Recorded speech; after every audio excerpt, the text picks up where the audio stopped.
Hello and welcome to the Overly Animated Podcast, where we take animation seriously. We talk everything animation here, including She-Ra and the Princesses of Power, which we'll be getting into right now. I'm Dylan Hysen, and today I'm joined by Delaney Stovall. Hey, y'all. And Michelle Anderer. Hello.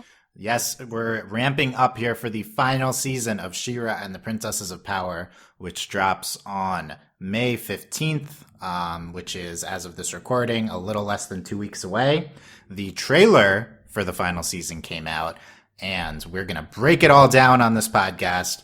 We're going to literally go frame by frame through the trailer, hopefully quickly, but A this is patented overly animated technique. yes, this Yes. going back to the From the Spirit World days. We go through and we watch. You can pull up the trailer and watch along with us.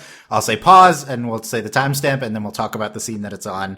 This particular trailer has probably more scenes than any trailer we've done this for, so we're going to go quickly through a lot of them. They threw in so many 1-second scenes. Yes.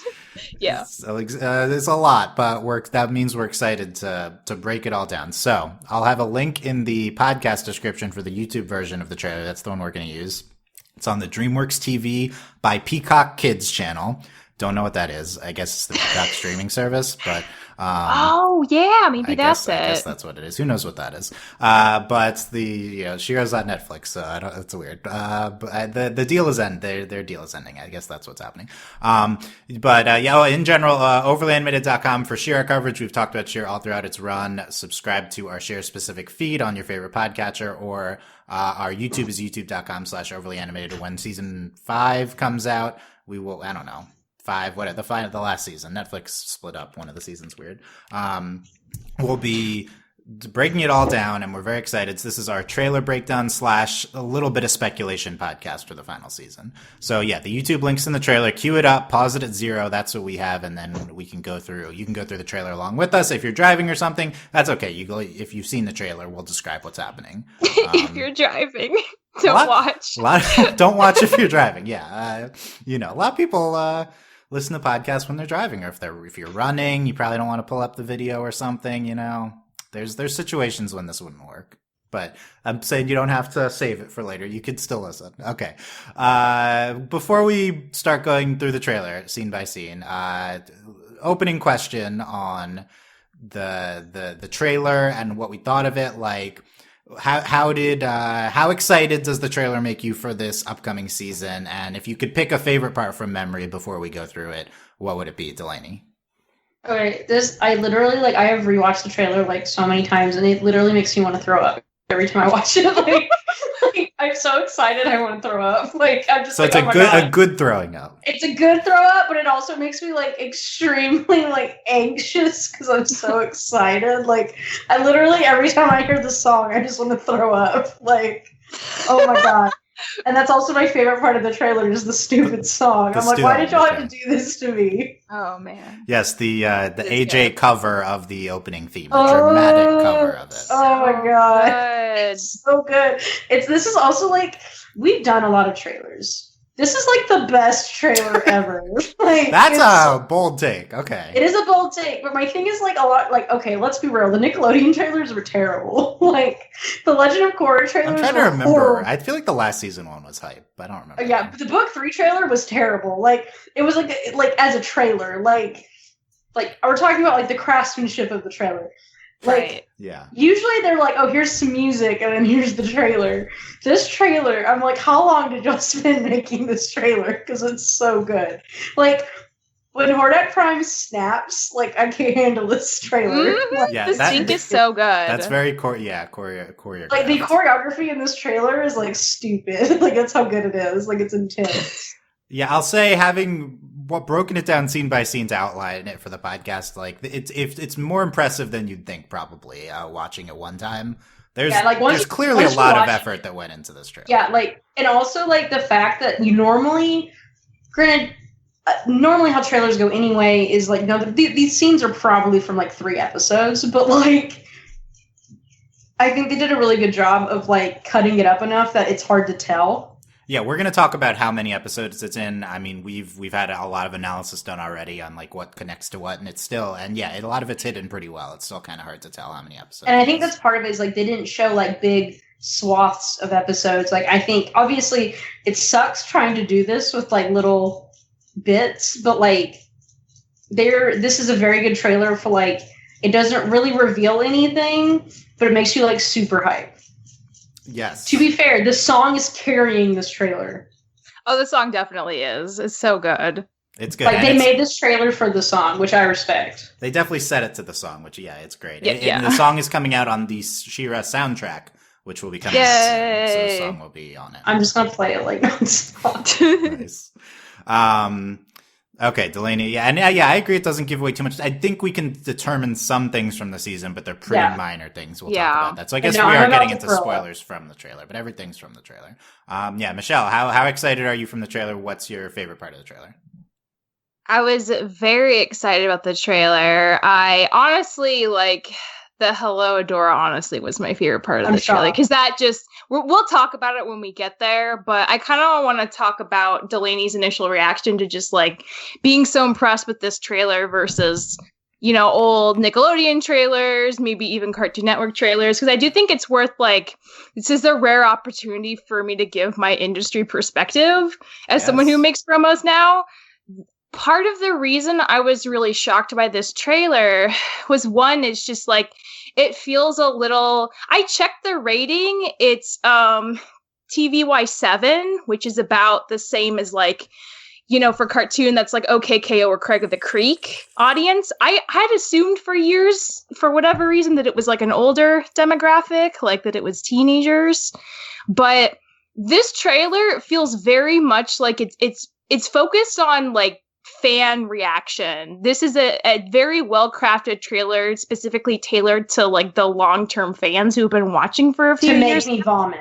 But the thing is, you guys, like, that is not normal for an industry promo or trailer. One thing I constantly worked on when I'd be giving an assignment for like a franchise I really cared about was that like, I want to give like, you know, like I know what the secrets were going to be and how to plant the seed enough to get like an audience excited. But half the time, like those things couldn't make it in because the greater concern for a network is like, we know this might be a finale for a season or for the show, but we always want to make sure that these promos are broad enough that like people who are you're really casual, who aren't like really hardcore fans, can like still like see this promo and potentially tune in. So that's fine. That's the traditional way to make, you know, trailer and promo content.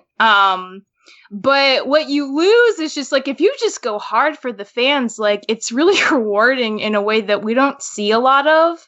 So I was honestly more shocked by that than anything, that they just clearly just went so hard. Like there's not a lot of like introducing who Adora is or who Glimmer is or who anyone is or like who Horde Prime is. It's like, we know you've been watching and here's like all the things you want to know about with tiny little seeds that are enough to get you excited. And it's different too, though. You like, you know, you're talking about a network versus this is Netflix. But it's also DreamWorks, though. I mean, Netflix is distributing it, but DreamWorks is much more similar, I'd argue, to like a Viacom or a cartoon. Yeah, I think DreamWorks would be the people making this trailer. Yeah, so that I just like, again, like that's such an interesting choice that they just went so hard in this direction, because it's not the commonly tread direction for promotional material. And I think that's part of why it works so well. Because like it does feel really well made, but I think it's also because they let them lean into it, and a lot of times they don't want to lean into it quite so hard for like, you know, long-term fans. So I was very impressed. I was like, dang, this is the kind of stuff like I want to make someday. It's just like it really hits you so many times. Like, and the song's really good. It helps it a lot tonally. It's just a very well-crafted piece of promotional content. That's awesome. Yeah, I was struck by how much of like a movie drama trailer this is. Yeah, right? I think for me, that's what I felt like. And that was a comment I was trying to like work out in my head, was that like this felt like, you know, what I was talking about kind of quality too. Like, you know, we're used to like, you know, oh, here's like, you know, like the Disney Channel trailer for the Owl House. Good trailer. But like, this is like, I mean, it does like, it feels like I was in a movie theater, like watching like a preview for a new movie. Like, it's intense. Yeah, it goes hard on the drama. The song is very dramatic, and I think like if you're not buying into all of this, then maybe you don't like the trailer. But I think if you can get into it, it's like just really cool to see this for She-Ra. And also, how do you not listen to the song and want to scream? Like, I know, right? Like, guess for so that's many the people who intended said reaction. they would skip the intro because you're like, oh, that song's awkward. It's like, what about this version, though? This is pretty awesome. Don't skip the She-Ra intro anyway. Don't do that. It's I good. never do. Both are I never good. do. Both are good. Michelle, I was just, you can tell me if this makes sense, but I was just surprised DreamWorks / Netflix put in the effort to make an extended trailer for the last season of a show that hasn't been renewed, that is on the old contract. Like I said, the Netflix DreamWorks contract isn't even renewed. Like, it seems like DreamWorks just is like being nice and caring about its fans by like I feel like they didn't need to do this. Absolutely, right? I mean, I think that's been very clear. I mean, since they greenlit the whole thing as 52 episodes right out of the gate, so all the episode seasons were very carefully designed and constructed ahead of time before anything else went into production. I would say, so She-Ra started airing like 2 falls ago, right? It was 2, right? So it's hard. It hasn't been that long, but it's been more than a year. It is. It's kind of crazy. When season 5, this show will only have. This is a really crazy fact if you've not heard this. Yeah. This show will only have been airing from first premiere to next Friday, a year and a half. That's the entire year and a run. half. Yeah. Okay, that feels right, because I do think after season 1 dropped and the fandom pretty immediately exploded pretty quickly, I'd say. I think the social team and Netflix and DreamWorks collectively kind of understood what a popular hit this could be, which is why they didn't whoever runs stagger their social media account, like, it's very they do good. a lot. Yeah, like they do a lot of stuff. Like some of it's kind of like geared toward younger fans, which still isn't bad, but like the fact that they give us a lot. Like I know it's dumb stuff like very impressive character cutouts, but that's the thing. Like they have been extremely involved in during the entirety of the show. But I will say, like, She-Ra has been a really interesting promotional shift than traditional network television, because I think just the nature of a streaming service, to have a show released not like in full binge mode, but in like partial binge mode in terms of seasons, or like half a season. Like, again, I think it's interesting that they kind of pushed up probably what their release date was going to be for season 2, because they gave us like half, and then all of season 3, and then season 4 and season 5, like fairly, I feel like every like 3 to 4 months we've been basically guaranteed new She-Ra content, which is so crazy compared to like, you know, the year plus long hiatus we've had from a lot of other shows we watch. And like that feels like a really experimental shift that has everything to do with the popularity of the show more than anything, honestly. I think they understood that very well, and they played into it, and they wrote it hard. And this trailer is like the epitome of just being like, yeah, it's the last season, like it's going to be done. So like, why not give the fans what they want? Like, we don't have to worry about new time like the people that are going to watch this know the show pretty well. And we're just going to make it so exciting you can't not tune in, which I think is like a very tried and true strategy. And it's just really exciting to see. Like, it makes me wonder how things like maybe Kipo will be like shown differently. I don't know. It's just, it's a very different approach than anything I've seen on network television. And I think it's a really exciting shift, because it just means like they have enough faith to kind of change their schedule around it for the servicing of fans, and to ride that high while they have it, with people being excited about this show. It just seems very clever. Nice. Yeah, I think there's a lot of factors in it, but yeah, it seems like I've been impressed with DreamWorks, how they've handled She-Ra and also Kipo recently. I think it's been great.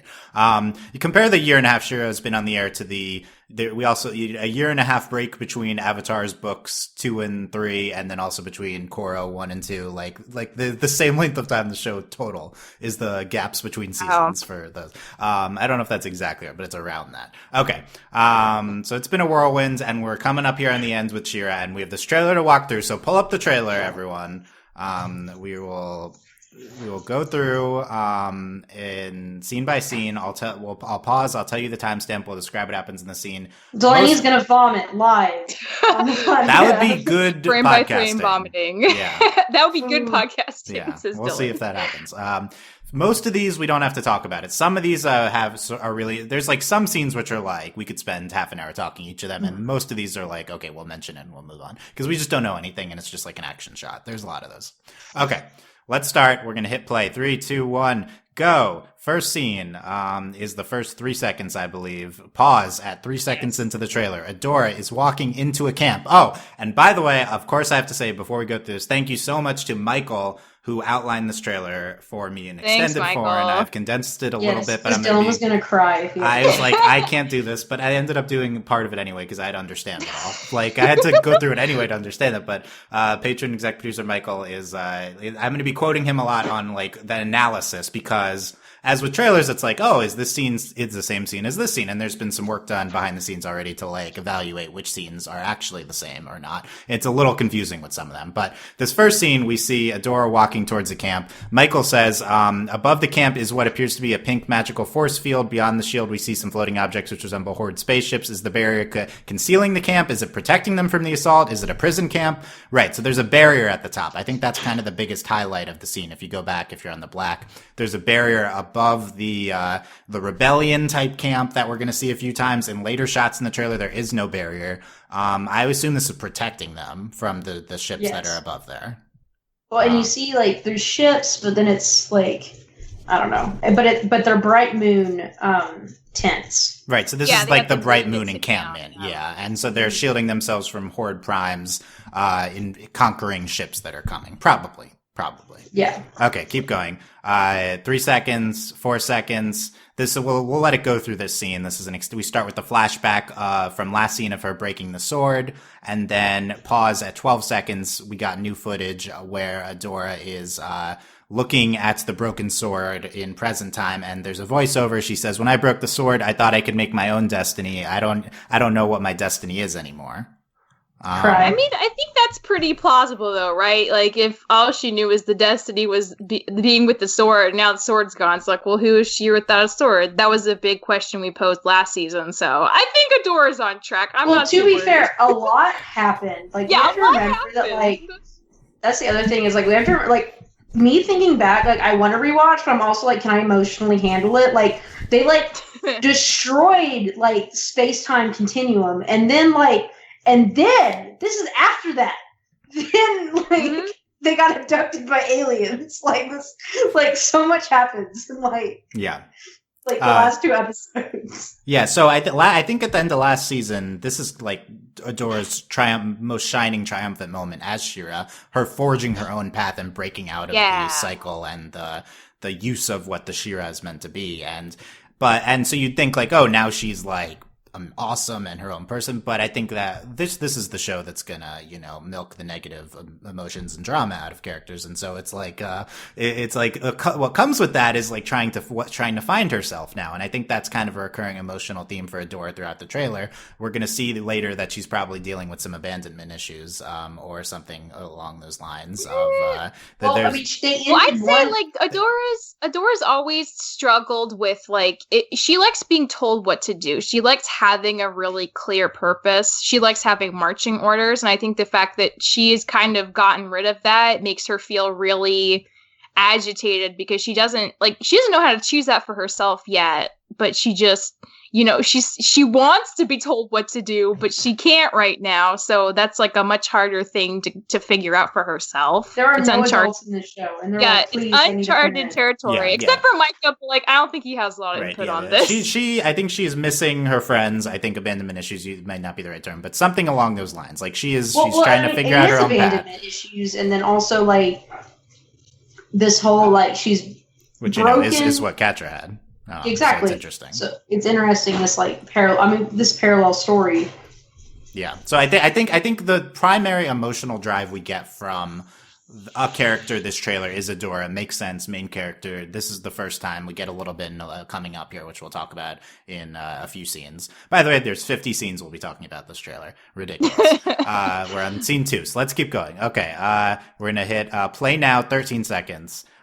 We see drones and Horde pause at 16 seconds for one of the highlight scenes of the trailer. But okay, scene 3, we just see soldiers and drones. These are like the robot Horde army, probably, or these could be people. I don't remember. It's Horde Prime. Horde Prime's army. Yeah, there's 2 forces of Horde Prime. We'll see this trailer. We see these kind of drone robot-y types, and then we see the clones. And seems like both of those are antagonistic forces. I think the clones are a lot more interesting.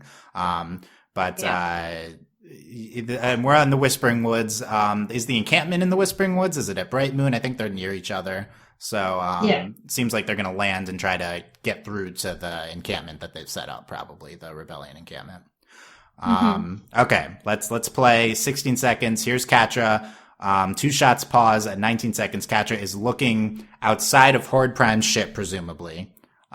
She's sad. She's looking forlorn. She looks so cool. Yeah. Forlorn. Good I wanted to say that this trailer stands out to me also just because there's a few really gorgeous shots that are highlighted. Oh yeah, in this trailer. that scene. Obviously, it's sad. They're invading the planet. It's very pretty. Yeah, it's a very pretty invasion. I think She-Ra's great. She-Ra's made really well. It doesn't often stand out to me for being particularly incredibly gorgeous. I think this trailer is like wows me in that area, which is really exciting. No, I would agree. It's really exciting. That shot, the first shot of Catra looking out the window, and then there's a close up, but specifically the wide shot of her looking out. That's so good. That shot. Well, there's like another shot too later in the trailer that I'll point out. That's like, oh my god. Yeah. I think it's interesting to try to track Catra's movements on the Horde Prime ship throughout this trailer. Should be noted here, she is looking out the window. Is she free, or is she in a cell? I don't think she's in a cell, which is interesting because Glimmer is in a cell. Glimmer is definitely in a cell. Later, she'll be freeing Glimmer from her cell. So maybe Horde Prime likes her and she has free reign of the ship. So, like, at least at this point, she's probably, like, told him she's on his side, but clearly having doubts about something, whereas Glimmer is, like, very much against him, so she's she's playing the game. Yeah, she's playing the game, but, like, he still assumes she's on his side. Right. Yeah, I think Catra's always playing the game. I mean, yeah, that's how she got where she is, though. She always plays. I would hope for her sake, by the end of the season, she will be freed from the game. I think that would be a great please, thing. No more games. I think she's getting a little tired of games, honestly. I think so. So, and she ends up freeing Glimmer. That's interesting. We'll see. But okay, 19 seconds. Here's our shot of Glimmer on Horde Prime ship, presumably pause at 21 seconds. So we see Catra on Horde Prime ship, Glimmer on Horde Prime ship. Glimmer's more clearly in a cell. She's also sad, of course.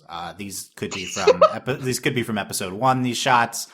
Spoiler alert, we will see each of these characters not on Horde Prime ship in this trailer. I think that is the most concrete plot spoiler that we get, which is that they will be off the ship at some point. So this kind of like confirms that this is early in the season, and then you can kind of tell what's later in the season when Catra or Glimmer appear not on the ship is what I'd say as the easiest way of telling time here. But yeah, it's great seeing them. We'll talk about this when we get to the freeing scene, but I'm very excited for the Catra Glimmer stuff on the ship. Hit play at 21 seconds. And pause again at 23 seconds. A lot of that coming up. This is the first of our Horde Prime's clones shots. We see Frosta, Perfuma, Seahawk, Spinnerella, Natasa, and Castaspella. She's there too? Okay. I guess she could be there. They're being surrounded by Horde Prime's clones. This is the first of 3 shots that we think are from the same set of minutes, probably early in the season. This is probably a step of the invasion. There's some kind of ambush. The clones are ambushing these rebellion forces, our heroes. I don't know if there's like a distinction where Horde Prime's targeting specific people or whatever, but I mean, these are the princesses anyway. They're not at the camp and they don't have a bubble. Not at the camp, yeah. So they went off somewhere. There's going to be a lot of going off, and there's one very interesting going off mission that we'll see recurring throughout the trailer. But yes, this is the most frequent scene we see throughout this trailer is Horde Prime's clones surrounding some of our good guys here. I like how they only have one arm. Is just one arm a gun arm, and they just didn't make them another arm? I don't know. They're shooting later, so we'll look closer when they start shooting. Okay. Play for another one of the iconic scenes of the trailer. 24 seconds. 25 here. We see pause at 27 seconds. We see She-Ra, Adora kneeling in front of a portal across from a glowing She-Ra figure in a field. I think we know what this is. This is maybe my favorite visual shot of the trailer. The wide shot of Adora leaning, She-Ra leaning down, and then the portal in the middle. I think it's gorgeous. What do you think it is? I think this is the spirit of the first ever She-Ra talking to Adora, and I think that portal leads to her home planet because it looks a lot like the portal we saw in the flashbacks that Shadow Weaver uses when she finds. Yeah, Michael speculated this is the portal she came in through coming. Yeah, this has to be it. And for she's having her doubts about what is She-Ra. Yeah, do you think this is literal? I think the spirit of the first She-Ra somehow maybe she talked to Raz again, and somehow this is happening, and the spirit of the first She-Ra is being do you want to find out who you really are? Well, maybe you gotta go home to do that. And she's gonna go through the portal. Yeah, I mean, I think it's within the realm of possibility of this show for this to be literal, considering crazy ghost technology stuff happens a lot. I would think if it was just a dream. Yeah, I think this is a dream because I think that there's another shot coming up that it has to be a dream. So that leads me to believe that there is just a dream happening, and this could be part of it, but it could be real. This is the more literal one. So there's one later. And I don't think it's, and I just don't think it's the whole spirit of the first She-Ra. I think it's to me, I don't see this so much as yes, it's reincarnation, but I think it's also She-Ra is kind of a separate entity.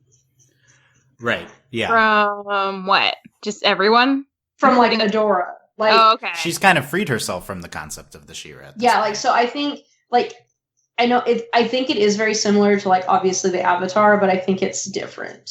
So, I don't know. So is it less that it's I don't know, maybe what She-Ra could represent to her separately from herself. This is what I imagine She-Ra is. Yeah, it's not her, but it's a version that could have been her if she'd gone down a different path.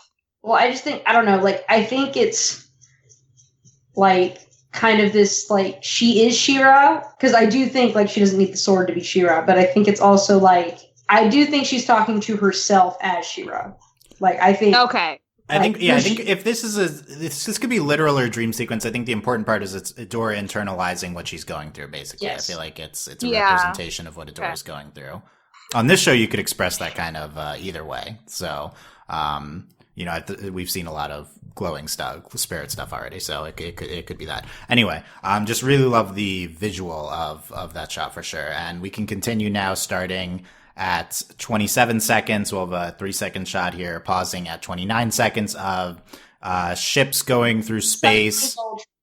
Suddenly Voltron, yeah. Ship, yeah. So Suddenly Voltron. This first ship is a ship which Adora will be on throughout the trailer. Potentially Mara's ship, or something that looks like Mara's ship. And here it is. Here it's being chased by 3 horde ships. So it's hard to catch it. Yeah, it's so quick. Yeah, so Adora will be on a ship. This is clearly an episode this season, and there's some interesting things coming up. But in space, guys. We might call it Mara's ship, but I don't know if it's literally Mara's ship. I don't remember. She was on Mara's ship, but I guess they could get it working. Did she get it working at the end of last season? I don't remember. It, or Entrapta could help fix it. Bo was trying to, he was trying to activate it. Yeah. Okay. Anyway, so I think we'll call this Mara's ship. It could be something else, but it's being chased in that scene. Let's continue here. 29 seconds. 30, pause at 33. So we have Scorpia, Mermista, Frosta, and Perfuma looking wide-eyed, and then there's a shot of them and Entrapta in front of a horde ship. Entrapta's doing something. Michael, just trying to get a signal, I bet. A signal, probably, or activate something. Michael theorizes these are not from the same scene, these 2 shots. They're just kind of stitched together here. There's reason to believe that because characters are holding leaves in the shot if you look closely. I don't know how much it matters, but there's, Entrapta's doing something at some point. I think clearly there's all these kind of side characters doing something episode. Which, my thing is, I think these ships are also beacons. Interesting. To the main ship? Because, one, the ships have really interesting shapes, and also, what we've been seeing, I noticed it in the first scene with the force field, because at first it almost looked like they were producing the force field, but this doesn't look like their ships. We just saw their ship. This isn't what their ships look like. So yeah, I think let's revisit this when we get to the part where it turns into Horde Prime, because I think that's the thing that'll clue us in here. Yeah, they're multi-purposes to some aspect, but and like this, there's also like little tiny ships. There's Horde Prime got a lot of stuff, which makes sense if he's controlling. He was just like all in. Let's go. Yeah, he's a big guy. Continuing at 33, we'll take these next 3 scenes together. They're pretty quick. And then we'll pause again at 38. So what we just saw was, first of all, we saw Adora saying, "I can't do this alone." Second, we saw Adora kneeling in the woods, hugging Catra's backpack. Yeah, it's Catra's backpack. We know this from older episodes. Yes. And then we see Bo clasping hands with Adora saying, you aren't alone. You've never been. Bo. Always the sweet boy. The trailer is putting these scenes together. The Bo scene is definitely not the same as when Adora's in the woods alone. So I think it's kind of creating this theme of Adora feeling alone. And Bo is trying to be here for Adora. So this is what I was referring to before with kind of the other major thematic thing for Adora in this trailer. And, she's hugging Catra's backpack. We see them, their hands later. How is this dynamic going to play out this season? Is Adora missing Catra? Is she like more generally what's going on there? I think this is one of the biggest questions heading into the season, and this trailer is preying on our desire to know what's going to happen with this dynamic for sure, which I think it has to do if it's a She-Ra trailer. How did Adora find her backpack? Is this like when they find out that those two were captured and the backpack slipped behind? She's like, oh no, Glimmer, but also Catra. Yeah, maybe it could be that. I think the end of last season, everything was like the Horde encampment, like Glimmer was there and stuff. I don't know. I feel like things could be in different places, but Adora wasn't there, right? Well, also that scene. No, Adora was not there.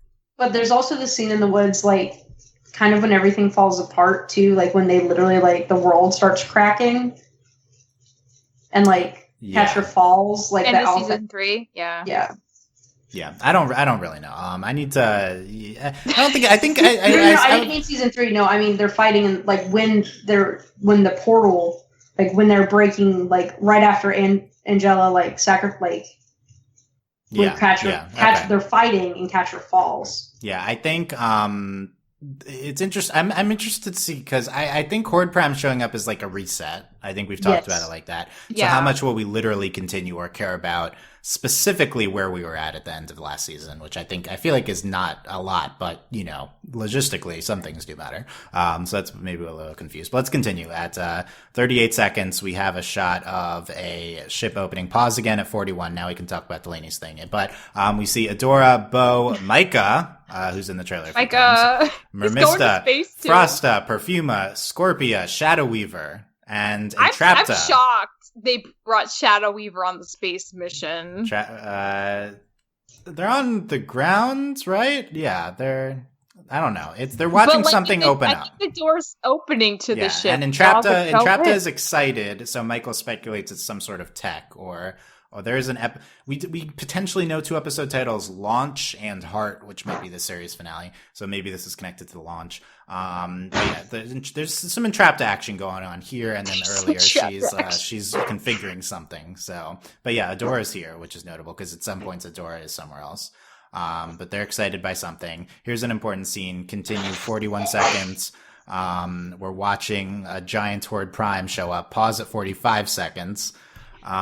This is a continuation of scene 6, which is the clone scene that I mentioned for the first time. Okay. So this is part 3 in the clone scene, but chronologically part 3, but this is the second time we see it. And we see this giant light of projection of Horde Prime show up from one of the ships. So as Delaney was saying, it is activating this Horde Prime hologram, basically, which is one of the most striking visuals, I think, of the trailer. Well, he's ginormous. Get a really good look at him, yeah. Yeah, so this is, I guess, probably how Horde Prime is talking to the people still that aren't Catra and Glimmer for the first time. Yeah. I just love, this is a side note, but I love that Horde Prime is the slightly hotter version of Hordak. How dare you? I don't know how I feel about you saying slightly. Entrapta is canceling right now. What they have. You think Entrapta would be into Horde Prime too? I don't want to talk about this. Can we move on? No. I need Beatrice to theorize with Beatrice me if that would be possible with Horde Prime. Okay, let's continue. This is the snapping scene. 47 seconds were paused now. We had Horde Prime snapping. He's just snapping. That's it. He's just snapping. Play at 47 seconds, 48. We're going to pause again at 51. There we have Adora in a chair on what we're calling Mara's ship. And Horde Prime is saying, "Goodbye, my oldest enemy." Just new information for sure. So first of all, he's not saying that with this visual. So this is them stitching two things together. But later he does talk about She-Ra being antagonistic to him. So we can talk about that when we get to it. But yeah, there's this new concept that Horde Prime even knows what a She-Ra is, and is like it's his oldest enemy. I do think he's probably talking about the concept of She-Ra in this line, but it is like played over an unrelated scene, so it's a little unclear. We'll get back to that because there's more definitive stuff later. Here's a bunch of quick scenes. Let's just play 51, 52, 53, 54. Okay, let's pause at 54. This is what I'm talking about with a million scenes. So we just saw Horde robot soldiers. Nothing to talk about there. We saw Adora fighting soldiers. Not too much to talk about there. It could connect to some other scenes. 53, we saw Mermista making a wave over the Horde clones.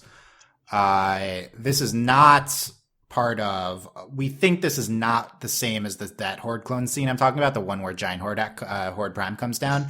This is different, so we'll have multiple interactions with the Horde clones probably, which makes sense. I think they're a striking visual to play throughout the season, but Mermista's making a giant wave to try to deal with them. I don't know, for some reason it feels like a wave wouldn't get rid of the clones. I feel like they can withstand water. Yeah. I'm like, they're ghosts. They're not ghosts, but it feels like they're ghosts. But then we see Scorpia tackling Frost out of the way from some drones, which is sweet. She hugs her. The power of her hug saved her. We also saw earlier Adora is fighting with it looks like a bright moon weapon. Yeah, when she's fighting. It looks like it looks kind of like a bow. It's all I think it's a staff. Yeah, not a lot of bow this trailer. Different bow. Okay. He gave the motivational speech in the hand class. That's an important one. I'm hoping for some good bow this season. He was a little absent. My fiance is listening, and she's just like, "Bo."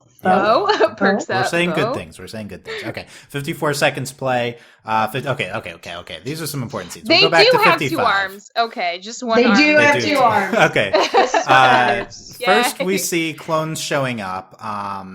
This could be part of the other clone scenes, but it's so quick we don't really know. So there's more clones. 55 seconds. Here's a big one. Okay. It's a very quick shot. Adora and Mystery Person look out, presumably from Mara's ship into space.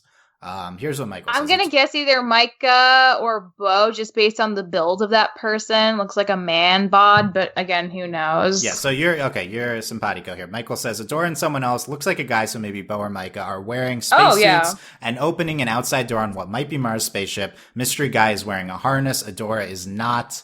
Could be a continuation of that space chase scene we saw earlier with the spaceships. Probably that's part of this. So there's an episode where Adora's on Mara's ship. Now we know there's another person there, which is interesting. Yes. We don't see their face. I feel like it could be Micah too, because he hasn't had a lot to do. Well, they're also color-coded. Oh yeah. Oh man, I like that. He does wear a lot of purple. Our characters are color coded. I will say there are new characters this season. Yes. We'll see them later. It could be one of them. But this is intriguing because now we know. So there's someone else on the ship with Adora. Micah makes, in some ways, both of them make a lot of sense. Honestly, Micah and Bo. I could see them getting emotional leverage out of each of those relationships explored in the episode. Question before we move on. Why do we think they're going to space? Are they hunting for like something to use against Horde Prime, or is it to figure out like She-Ra stuff? I think they're going on a rescue mission. To go get Catcher and Glimmer. Ship? Yeah, that's awesome. possible. That'd be cool. Yeah, my thought was, I guess because I associate the Mara ship with She-Ra backstory, I was like, oh, we're doing some more backstory stuff. I But thought maybe it's not that. I don't know. Could do that, and could do that while we're on the way to get to rescue them. Two things at once. Okay, continuing on. 56. We pause at 56. There's multiple scenes here. I'm paused on the ice bridge scene, but first we see Catra running. Cool. She's running to the ship. Probably, yeah. She's on the ship still, right? She looks agitated. Maybe she's breaking Glimmer out. I mean, why would she run? Yeah, it seems like she's turning against Sword Prime. That'd probably be a smart move. 57, though. We see characters on an ice bridge, specifically Glimmer, Bo, and Adora, plus 3 new characters on an ice bridge here. This scene has to be one of the latest scenes we see in the trailer because Glimmer is not on the ship.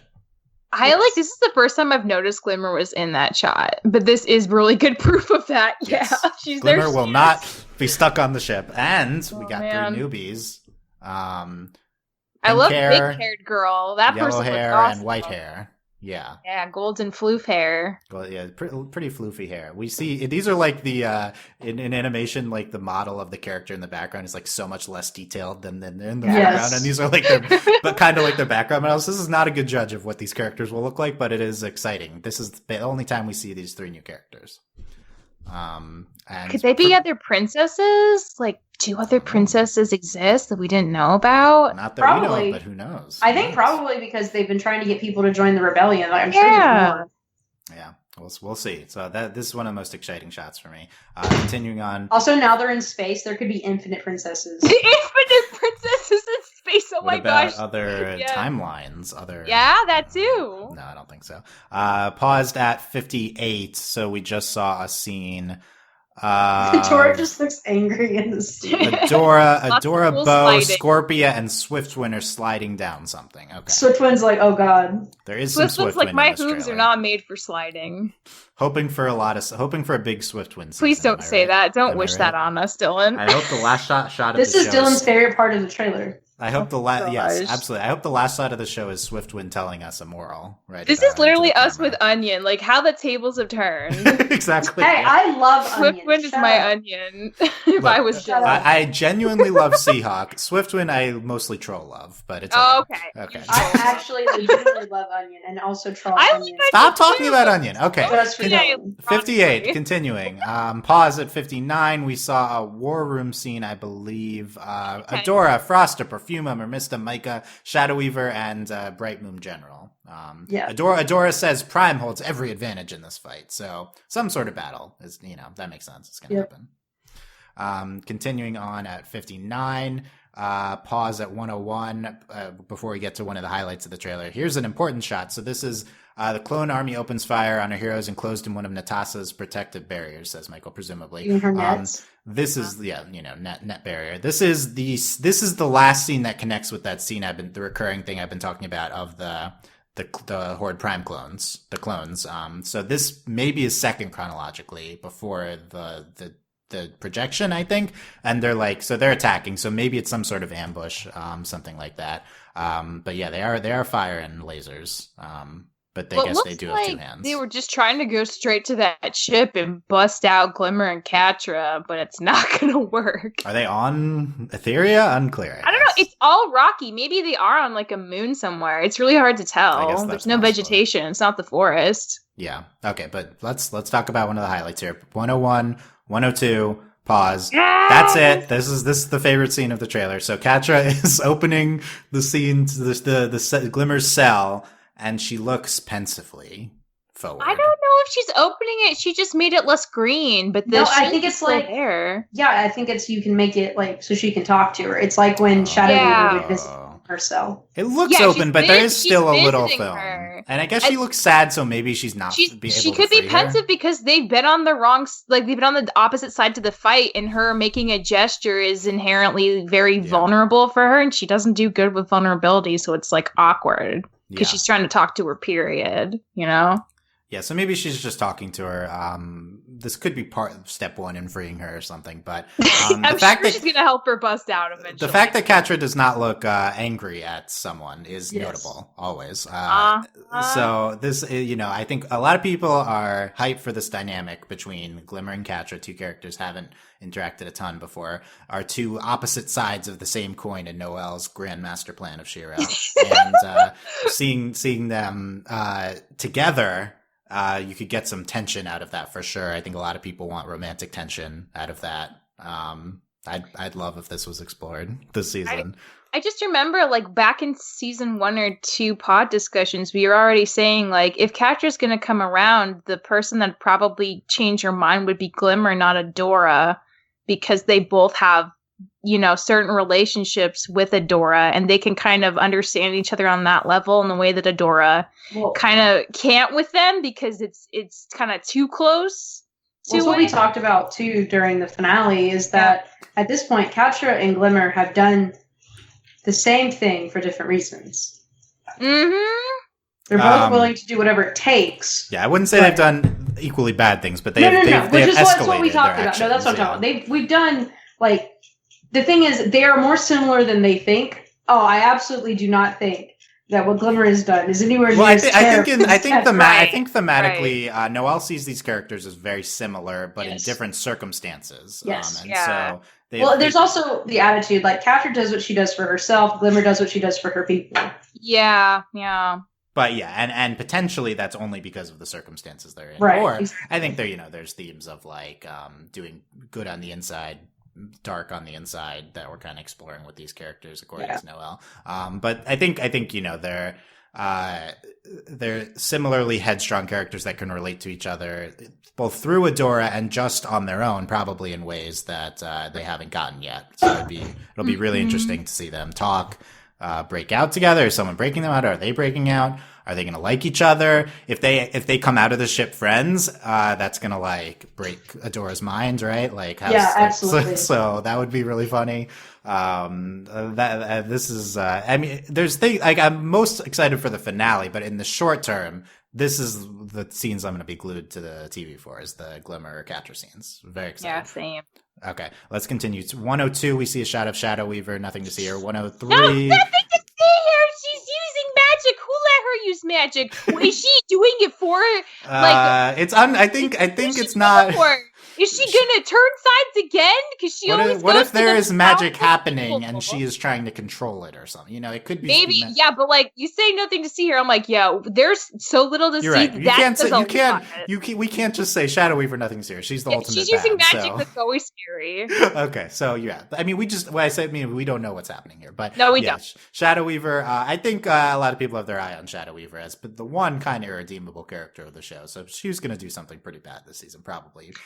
I don't know if she's irredeemable. I don't know if she's redeemable either, but I feel like that's like the fun with Shadow Weaver. She's gotten to a point where it's like she can be really helpful or like a great adversary, and you just don't know what she's going to choose to do. We really don't know what's happening. She's the sketchiest person. Yeah, she's such a wild card. What if she takes down Horde Prime? I think that'll be... I mean, she could, yeah. It's one of the most powerful characters. 103... Okay, let me go back. So first we see Adora looking sad in the tent. Okay. At a mirror. Oh yeah, at a mirror. Oh, it is at a mirror. Yeah, so grappling with her identity. She's lost she both recently gained and has now questioned a large part of her identity with She-Ra. It seems like Adora is going through a lot of angsty stuff this season. I don't understand. Why is she not ditched that Horde outfit in like the whole show? Leave her alone. Why doesn't she get a new outfit? She can wear whatever she wants. But she can clearly. But like, also, Adora, this poor child has like 3 items that she owns. She can have her jacket. Okay. She should have asked for new clothes. She took the sticker off. It doesn't matter. She took the sticker we'll see off. if they get new outfits. Maybe in an epilogue or something. Okay, leave her alone. Okay, continuing. 104, 105. Okay, pause at Horde Prime. But before that, it is confirmed a bow staff. Adora's hiding. Adora's fighting a robot with bow staff. Is that what you're saying? Okay. Yes. Okay. 105, we see Horde Prime saying, "No longer shall She-Ra stand in my way." So this is the scene I was talking about. So he's literally talking about She-Ra. So yes, this is definitely new mythology information. We didn't know Horde Prime cared about She-Ra. I speculate that, I'm trying to remember exactly what the mythology last season presented, but we know that the Etherians are like a dead, or not the Etherians, but the first ones are a dead civilization. It could be like a Voltron thing where they were this dead civilization to the conquering civilizations, like warring, the warring universe, species. But She-Ra's they were the only threat to Hordak Prime. Yeah, to Hordak. Yeah, whatever race they are. I don't know if Horde Prime initially was like the cause of, because it could have just been harnessing the planet energy as the ultimate weapon was just intended to be used against anyone who could, in the future become a threat to them. Prime, and then I don't know. Yeah, Horde Prime might just be the current head honcho, but I don't know if this dates back like thousands of years. Yeah, unclear. But he knows of She-Ra, but the thing is, She-Ra is specific to Etheria, right? So that's kind of interesting. Well, there's a reason. Well, there's a reason Etheria had been locked away from the rest of the universe. Exactly, but it was like because they were the danger, which was the twist, like that the planet could hurt other people. So I think how does Horde Prime fit into this equation? Because we just learned of his existence is something we'll probably figure out this season. Okay, here's the next scene. 105, 106. Natasha is crying. This is bad. I don't trust this lady. I feel like it's out of context. Maybe they stepped on a flower and she's like, "Oh, shucks." There's no context here. There's no context. Look, I'm sorry. She's crying. Spinnerella better not die, is all I'm saying. Everyone's saying Spinnerella is going to die just because of this one scene. They wouldn't do that. This is the biggest gay bait little screenshot, and I hate her. Yeah, I think it's going to turn out to be very inconsequential. It just makes a good shot for. I don't think it's inconsequential. Something terrible has happened. It might not be specifically Spinnerella has died, or maybe they're just sad about Queen Angela. I don't know. It's going to be sad. I think it's just like shedding a tear of remorse, but it's not like she's heartbroken or I don't know. World. Yeah, look, I think on one hand, it's like obviously. This show is not going to like fridge its only super explicit lesbians. But at the same time, like we love drama on this show, so I could see her being in danger. I could see her being in some serious danger. I don't even say that. First Swiftwind, now that. No, I'm sorry that those are equally bad things to put forward. So she's crying because Swiftwind just died. Wouldn't you be so upset? Wouldn't you be so repentant? They're not. I want you to know that the only character on this show who's 100% not going to die is Swiftwind. He's not there. There's no way. Impenetrable to death. They'll always come back. Okay. So she's sad. We'll see what happens. Okay, we see. There's this confusing part of the trailer. So first we see. Scorpia, Perfuma, Mermista, and Frosta fleeing from Horde soldier bots. Okay.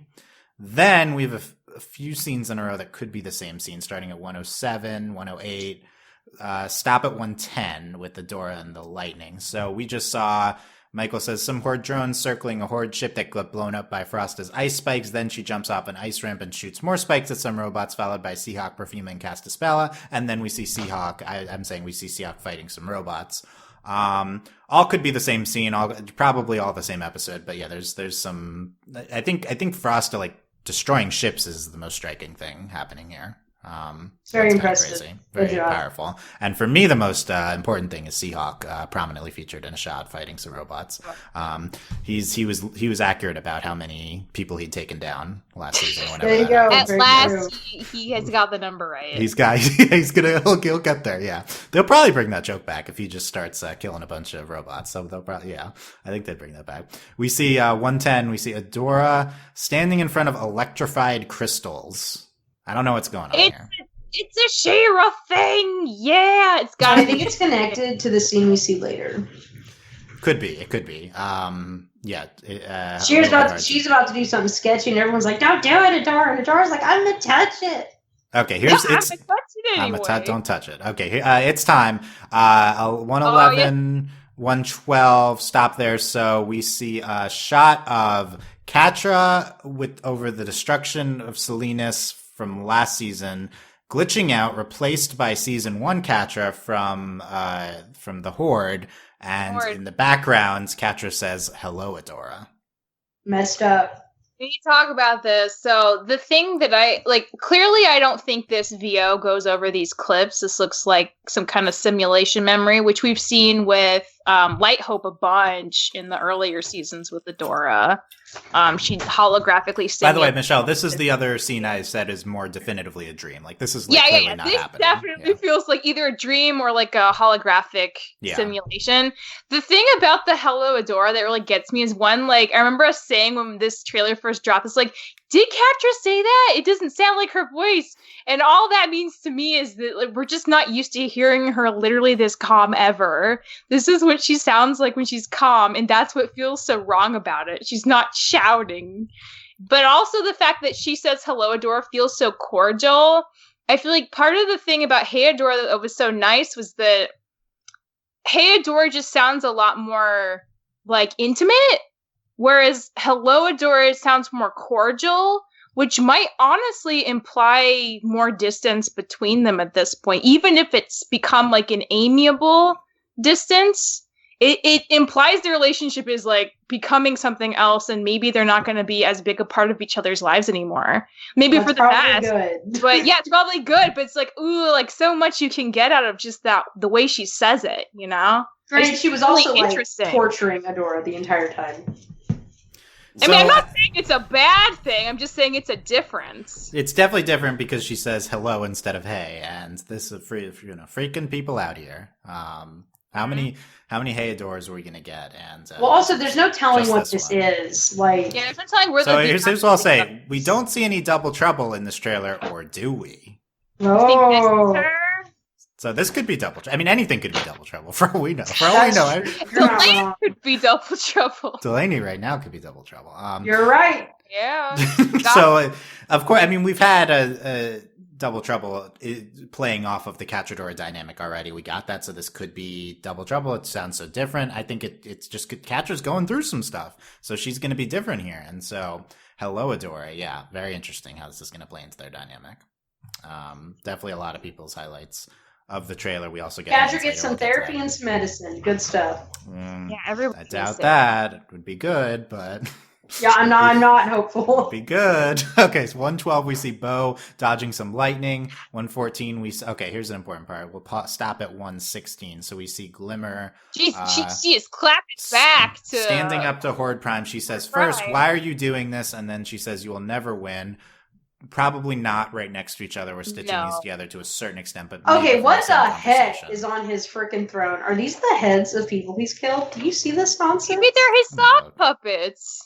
What? Oh, on the like the structure next to him. Yeah, they do look like trophies. They look like weird alien trophies. Yeah. What the heck? He's not gonna kick somehow. More importantly, Glimmer is standing up to Horde Prime and outside of her cell, and this could be right away because this could be before she's thrown in. You know, but love this. Next. 117, Scorpia shooting lightning, followed by Adora standing there. We'll pause at 118, but first we have, not a lot of Scorpia this trailer, but this is maybe her most prominent shot. Though, because like this references back to her connecting to the Black Garnet for the first time, and her becoming a lot more powerful and having that electricity finally, which was new. So this is a new power she has now. Yeah, love seeing Scorpia in action with the powers, and Micah's there. Dora's is probably in the same scene with that, and they're fighting robots, and the force field's not there, so this is later. From the beginning of the trailer, we see the force field up, and this is probably later when the invasion actually gets to them, would be my interpretation. Here's a very important scene. Okay, 118. We see a cat. Pause. Okay. Yeah, okay. big kitty. Here's what Michael says. Purple spacesuit person from earlier is approached by a glowing panther creature which becomes hostile. This may be a reference to Claudine from OG She-Ra and or a weird cat creature from the original show, or maybe new. Clearly this occurs in the same or following episode as Adora and the mystery person. Also, apparently this is in space since the purple person has their suit on. So we're focusing on the cat, but if you look closely, there's like a spacesuit hand in the foreground of Yeah. that shot. So this is like who we think is Micah or Bo. Probably that's what we're saying is who this cat is approaching. Probably Micah. I feel like Micah knows something and he's taking Adora to a location because he's like older and he knows about space and stuff. I feel like it's definitely Micah at this point. All old people know about space. Yeah, and they stuff. do. They get old enough, you learn about space. That's the rules. I guess that's how that works. But what people are excited by this cat creature. So what's going on here? It's just cool. I think it's just gonna be a Big cool boy. thing. Yeah. It's just a cool thing. You could ride him. Finally, a cat This you is- can ride. You're like, finally, yeah. Yeah, finally. Is that red mane hot though? Maybe you don't want to ride it. Now, maybe you do. That makes it more exciting. The More challenge. Is this Catra's mom or something? Oh my This is her god. persona all the way. It's the cat. Okay. Next one. Pause at the next. Okay. There's a lot of Horde stuff going on. So first we see Horde Prime and Catram overlook a Horde clone in a green vat. The clone is soon covered by green smoke, and there's several pods in the background. Michael says potentially this is Hordak being reconditioned. So if you look closely, before the mist appears in that, we're going back to 118, 117. There is a Horde clone in the background. So hard it's really fast. So this might be Hordak or someone else, but Catra is there doing something with Horde Prime. Clearly she has free room re-into the ship at some point. Maybe Horde Prime sees her like Hordak saw her, or like her, maybe she's the Entrapta in this situation, but or he's intimidating her, like, if I can reprogram them, I can reprogram you if you're having doubts about, like, serving me. Yeah, maybe he's given his villain speech talking about what his plan is and what's going on and stuff. Catches the audience. And then we get a Horde Prime voiceover saying, destroy them all. And then we see Horde clones running. So this all happens pretty fast. I think that there's a shot of when he says destroy them all. It's pretty interesting because he's stuff going on with his hair. What's going on with his hair tube things? What I is really that? don't know. Is that his power? Is that his, like, is his venom clone juice? Like, what is that? I don't think this is a venom situation, but he could be, is he recharging? Is he doing something? Is this involving Hordak? So we'll see. Not a lot to base this on.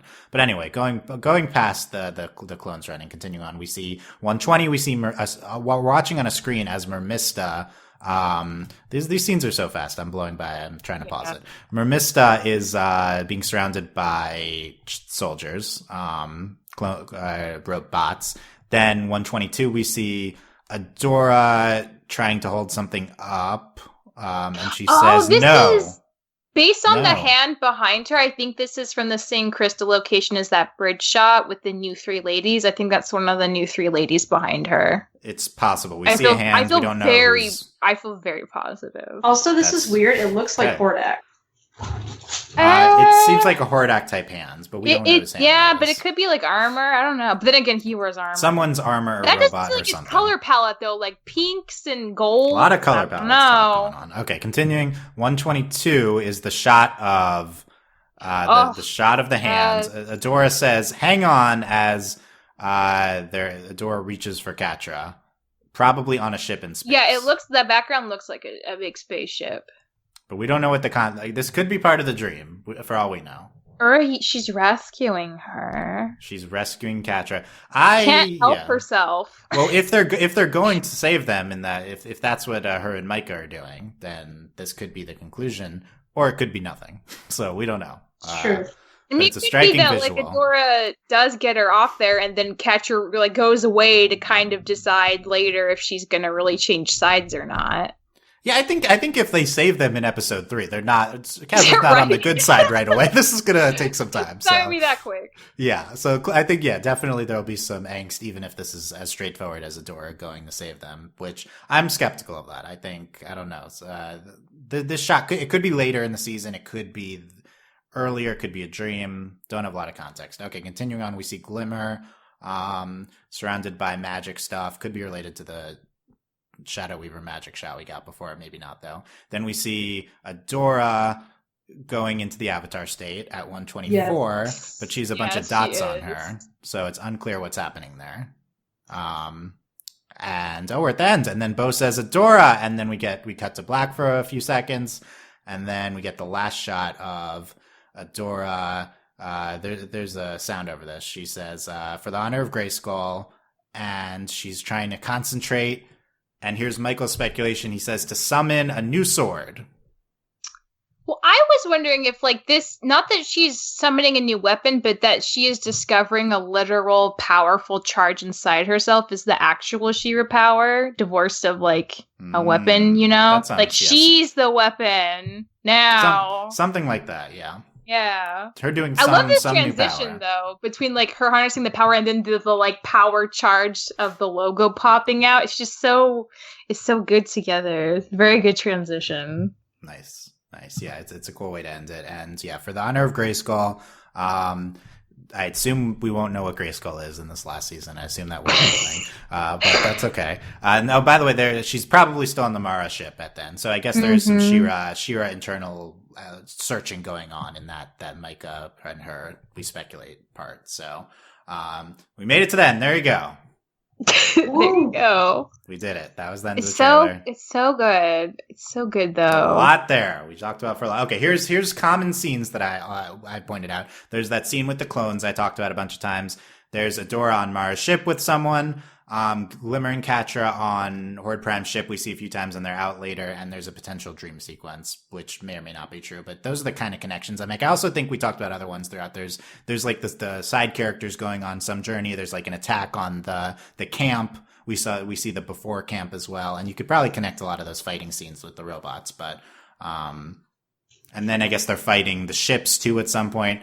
Yeah, so how many episodes is this? We don't know. Usually these trailers are only a few episodes into a season.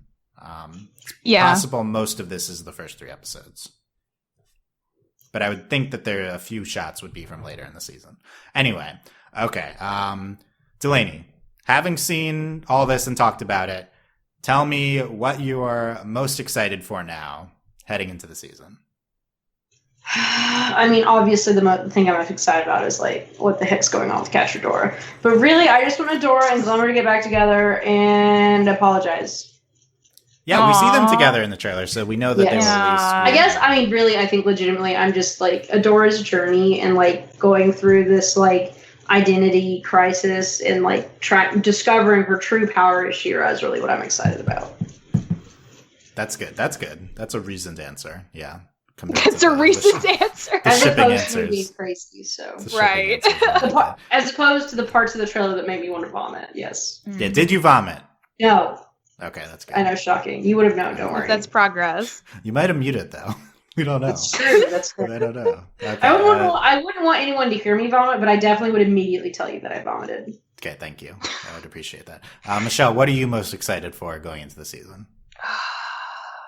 I mean, I am excited to see Adora figure out who she wants to be and to potentially just totally reconstruct the She-Ra lineage from the ground up.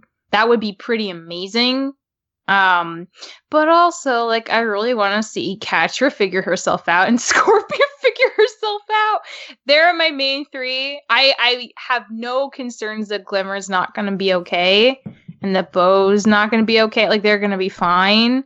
But, like, Catra, I remember saying early on, it's like, oh, maybe it'd be so radical if they just killed Catra. And now I'm like, how could I have thought that? Like, Catra needs to come out of this okay, even if okay for her means, like, she's out of Adora's life and finds a different way to be happy, divorced of all these old reminders of everything she hated about herself. Like, that's fine, too. I just want her to have something, you know, to look forward to in the future. So... if those 3 can be okay, like, I'm gonna be okay, but those are my big concerns. I don't want any of them dying. That's what I'm saying. No Scorpia, no Catra, no Adora. Okay, this is a very angsty show, Michelle. I think it's not a big murdering the people we like. It's not a big murdery show. That's true. That's a good point. Catra, yeah, like, so last season, Catra took maybe her first step towards actual quote unquote redemption. And by trying to get Horde Prime not to kill everyone. Emotionally, she's been cratering, and so, like, kind of like thematically and emotionally it's turned, but action-wise, she finally took a good action very end of last season. So now we have 13 episodes to see where we end up with Catra. This is a very interesting. Seems like not enough time to do a full redemption arc here. It is. I think that depends on your idea of, like, full, right? Like, what does redemption mean for Catra? Exactly. That's the ultimate question. Which I don't think, like, Catra cannot be redeemed for everything that she's done, like, in a stance of, like, positive versus, like, bad actions. But, like, she can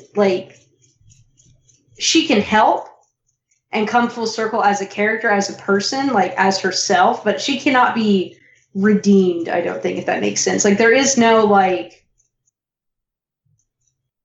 Yeah. I'll say, I think the one way to redeem her is at the last second she sacrifices herself. Right. Legitimately, like, to make, like, this is very, it's easy to want to compare this to Zuko's redemption arc. Zuko would try to capture Aang. They fought. Zuko was never the villain. Catra has been the villain of this also, show. Like, Zuko never actually did any lasting hurt to anyone. Yeah. But I will say the show probably doesn't care about that as much as we do, Delaney. It's true. But I also think it's worth considering that redemption is not necessarily the same thing as forgiveness. Like, you could potentially be redeemed. Right. Okay. Let's talk about it in that way. Maybe the more relevant question is: will she be able to get on the same page with Adora? Can Adora? Right. Like, her? that seems much less likely. Well, actually, no. My thing is, like, so the thing is, like, one, regardless of what you ship or not, like, it is difficult to imagine them being in, like, the same actual place, but more like coming to terms with what has happened and them not wanting to kill each other. I think that is the best we can hope for. Okay, here's what I'll say I'm most looking forward to. Other than I said immediately the Catra and Glimmer stuff, but I need to see how the show ends with Catra and generally with romance, because of course I'm interested in seeing if explicit romance happens with main characters. I think there could also be just big non-explicit romance. I think Michelle's done a great job articulating recently how the show, like, has rep, even if it's not in a traditional explicit sense. It's so pervasive throughout the show. I think there could be a big way to end it like that, thematically maybe. But just, like, this is the gay show. Like, what's going to happen at the end, right? Like, what gay stuff's going to happen at the end? And in general, and probably tying that to Catra, that this is, like, the show cares so much about Catra and Adora. It's like the heart of the show. Yeah. Personally, I don't even ship them, but I would much prefer if they end up together than if no romance happens at the end. That's my opinion, because I want to see this show justify its focus for so long. It's been really engaging. Like, so in that way, it's been justified. It's been really interesting. Some of the best episodes of the show have been Catra and Adora focused episodes. But, like, where's it been going? What's the long-term plan? How are these characters going to end up? Is it that they end up romantically together? Is it that they share this bond that is not expressed, like, romantically? Maybe it could be in the future. There's, like, hope towards the future. Maybe it's an angst arc and they have nothing to do with each other at the end. That's the one thing, like, where they, like, genuinely don't know where they're going with Catra and Adora here. And that's what's so exciting. That's what I'm so excited about. Well, it's exciting and also concerning because we have 13 episodes. It's like 13 episodes. Like, think about how much happened in like just season 2 or just season 4, or maybe not season 4. Well, but there's events, but we're also talking about, like, the development, like where Catra is right now and where Adora is right now. Like, romance isn't even on the table. Yeah. It would be surprising if they had an explicit, like, trying to figure out their own stuff, which is exactly. But we're talking about getting an explicit ending. Like, it's hard to imagine that happening between Catra and Adora at this point. It's hard at this point. It's very hard to see that in 13 episodes. I will say 13 episodes is a fourth of the show. There's a lot of time here. There is a lot of time, but it's just, but at the same time, is there that much time? We are, like we were talking about, we are in season 5. We are at Catra's rock bottom right now. Yeah, where is she going to be at the end of the season? Right? Yeah. I don't know if she's at rock bottom anymore. I think she might be a little past it, because, like what Dylan was saying, she's done her first actual good action. So she had her, like, more moral action wise. She had her rock bottom. Maybe emotionally, the end of last season was maybe her getting berated by Double Trouble, Glimmer. Yeah, Double Trouble, but also, like, when Scorpia left. Like, I feel like that was all leading up to her rock bottom. So we're like just starting to turn away from that. Like, that was pretty recent. But at that point, though, that's the thing. We are literally starting over with Catra, basically. Yeah. Right. So, like, there's a lot of direction to go. So that's super interesting. Like, to me, that's like it is really exciting, but it's just like honestly, the thing about this trailer is there's a lot of Horde Prime, a lot of clones. I would say I don't ultimately care about that at all. I would say Close. all I care about is what's happening with the characters at the end of the show, what's happening with the character dynamics in the short term. Horde Prime is just like a vehicle to explore that. Right. I will say, just because I really, really like Entrapta, I am kind of curious how Hordak's gonna like deal with this invasion. That is like a big And, emotional like, in we other have to clones, that aspect, right? yeah. Maybe he's Well, there's gonna also the talk question: to the is other Hordak clones. gone? Yeah, No, we'll he's see not if Hordak's gone. dead or not. He's Yeah. gonna come back for Entrapta. It's Well, gotta. but my thing though, that's the Optimistic. legitimate thing though. Like, we don't see him in the trailer, and then on top of that, like, he is like, I mean, no, I'm not saying they did do this, but I mean, there's a really good chance they just wrote him off in the finale. Of the last season. Yeah, no, I think he could be dead. I think he could be. Yeah, gone. he could be Hordak. gone. Like, I think that's my Hordak. thing. I think like- that's in play. It's possible, but I just think that it's more of an issue of the trailer being like, yo, like, Hordak's, like, not the point of this. Like, he's a character, but he's not, like, a main character. This is She-Ra's story, so we're going to focus on But her. he is the main character. He was the villain up until But like he's 2 not seconds anymore. ago. He's not compared to Horde Prime, so he's smaller potatoes, so he won't be as much of a focus. But no, that's what I'm talking about though. Like, they but I don't think just he's, like, written him off. dead. I don't think he's just not Okay, gonna be okay. so- We'll see what happens with Hordak. That's not my top priority, but it's Not the I mean, trailer's top priority either. Michelle, I'm telling you, someone's going to be dead. I think you're optimistic about You no real- one I dying. mean, yeah, but- someone's gonna die. Probably Horde Prime's gonna die. Some of the clones are gonna die. Okay, yeah. Hordak we care about more than Horde Prime. But, Maybe Seahawk will die, and that's when. will Angela come back to life? infects Is her. that a thing we're going to explore? Like, Wow. I mean, when we see that shot of Glimmer with the swirly swirl, yeah, is that her bringing I Angela think back to she's life? trying to find Angela. Angela's not dead. She's just stuck between worlds. Maybe she's going after her to bring her back. Yeah. I don't know if we have time for all this, but that would We be exciting. And you know, like, Glimmer's my favorite character, so I want to see how Glimmer's arc ends for sure. Like, I think, like, she's, like, we have more confidence that she's going to be okay. Like, she did, the last season was her darkest point and stuff, but I guess it just feels less perilous of a place than Catra. Well, there's a and difference Adora, between, maybe. like, she made a decision, like, we know who Glimmer is. Mm-hmm. And, like, Glimmer at her core, as far as we can tell, is based on literally all of her other actions, is a good person. And again, the reasoning behind why she did what she did, not great. Yeah, I agree with you, Delaney. I'm interested to see if the show agrees with us. Yeah, that's the thing that is really like it's hard to tell sometimes what the show's going to do, and that's also why I'm ultimately afraid how the show's going to end. Yeah, I think that's exciting and scary, right? Like, it's the show kind of beats its own drum relative to some other stuff we cover in terms thematically. Yeah, and that's the other thing that's concerning too, is that like there's a lot riding on this show thematically and like for representation that like, and I feel like the thing was like the Legend of Korra, they weren't like, there was nothing. Like, they just ended the show and it was gay. Like, they were like, hello. Yeah, it was like literally surprise. It's like you thought you were crazy, but you weren't crazy. This was real, and we were trying for it for at least 2 seasons now. But that's the thing, though. Like, that wasn't like, it's like Steven Universe. Like, Steven didn't need to fight for any more representation. If She-Ra doesn't stick this landing, it will be a giant failure. Okay, that's so. I think there's people that disagree with that. I would disagree with that, but like I Michelle, think this really depends on what they choose to do with the time that they have. But I will say, like, from everything I've seen of this show so far, like, I feel like I'm gonna be pretty okay with, you know, their decisions.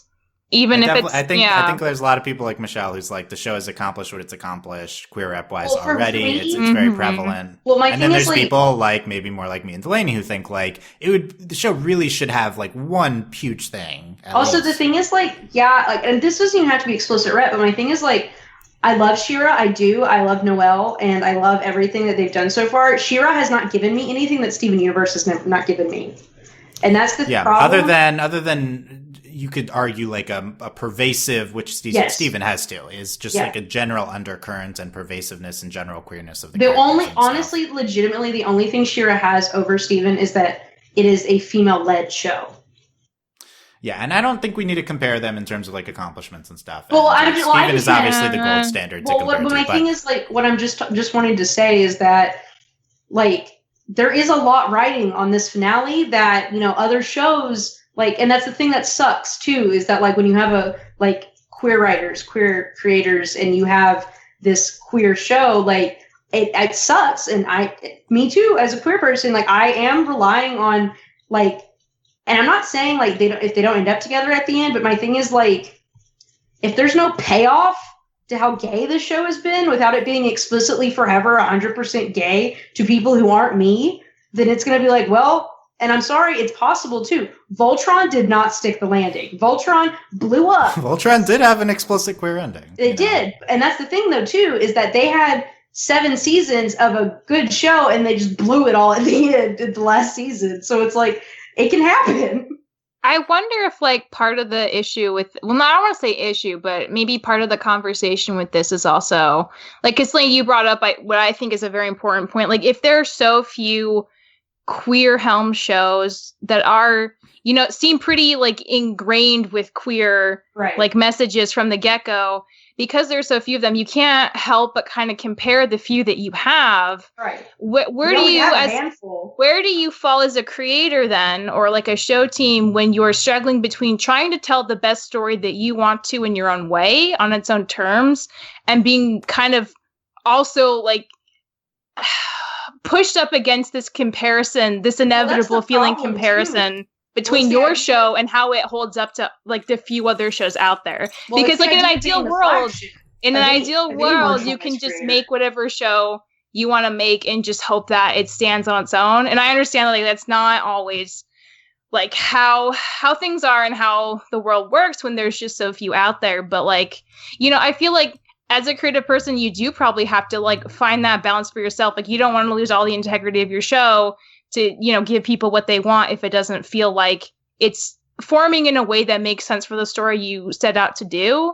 But at the same time, you do want to like, you know, you want to do justice to the things you care about and for people to feel represented. I think that's a very hard balance. And I feel like that's never an easy answer, you know? So I just want to be mindful of that going into this last season, because like, I'm sure they didn't take any of this lightly, you know? Yeah. It's a problem with all marginalized creators. Like we're talking like, like you have these shows and like, unfortunately, like you become this signifying, like you're the flagship for, you know, Black people. You're the flagship for all queers. Like, sorry, like, and it sucks. But at the same time though, and I mean, Korra was the beginning point, and I am afraid, like, if She-Ra flops, what does that mean for what we get next? Yeah, here's what I'll say.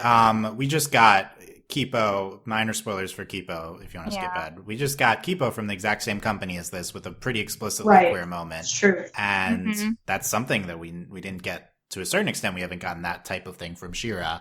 Right. So I think, first of all, Kipo, a newer show. This will, regardless of what happens with She-Ra, I think this is continuing through other shows. Yes.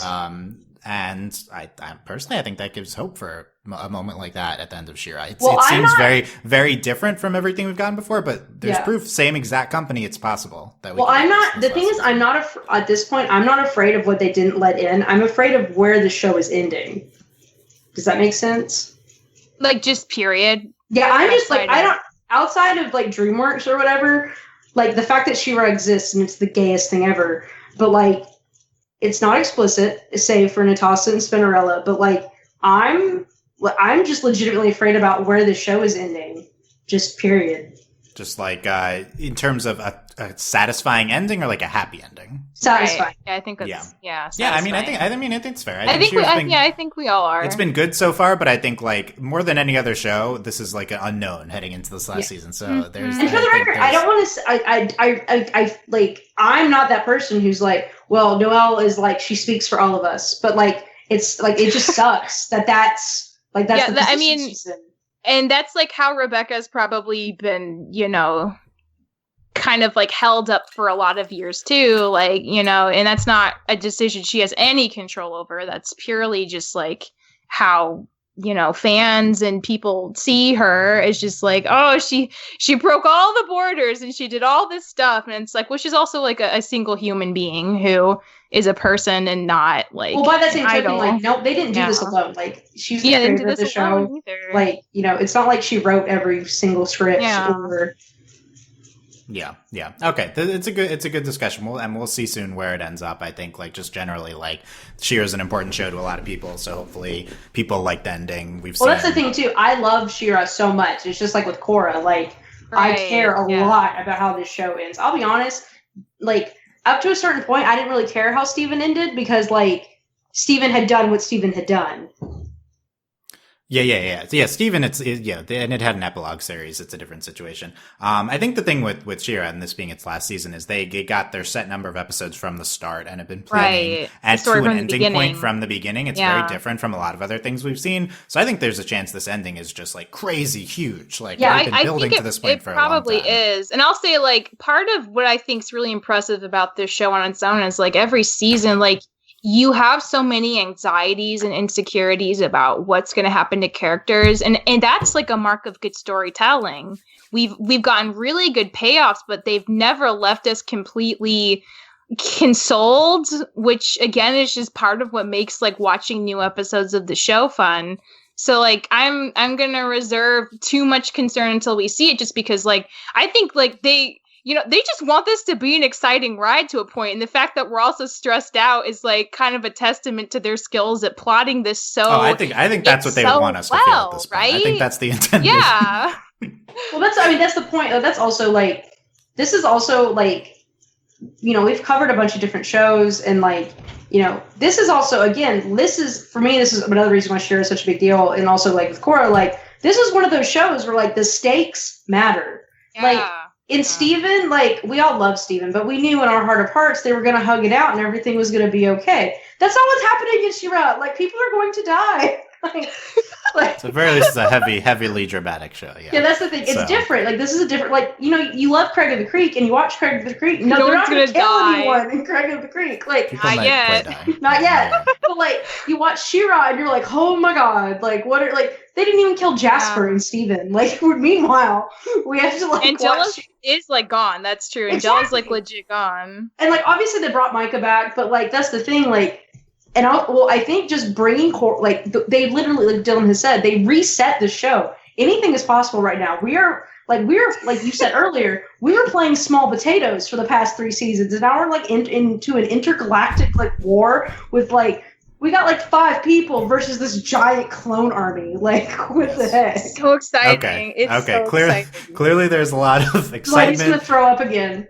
And anxiety. Save it for when it airs the 15th. Save all the vomit for the 15th. We will see in 2 weeks. That was a good hype ending. We're gonna do Delaney's like vomit tracker. Yes. Yeah, okay. Delaney will live react. Delaney's going to live vomit watching. Live vomit. That's the new YouTube. Okay. Let us know your hype for the last season of She-Ra in the comments, overlyanimated.com, youtube.com/overlyanimated. What do you think of our trailer breakdown? That happened earlier this podcast, remember? And whatever discussion we're also talking about, all that at overlyanimated.com. Come talk about it on our Discord at overlyanimated.com/Discord and our Patreon, patreon.com/overlyanimated. Thanks to our current patrons, especially our patrons of the podcast, Carolyn, a.k.a. Princess, and thanks as always to our patron executive producers, Ryan, Steve, Alex, Beatrice, Hugh, Michael, and Needle. That's how hype we are for She-Ra. This is a podcast supposed to be half the length of this, but that's what happens when we're talking about She-Ra. Yeah. So always happens. We'll be here to cover the final season within a few days after, within that period of when season 5 comes out. Very excited. See you all then. Thanks for listening. Bye. Bye. Bye.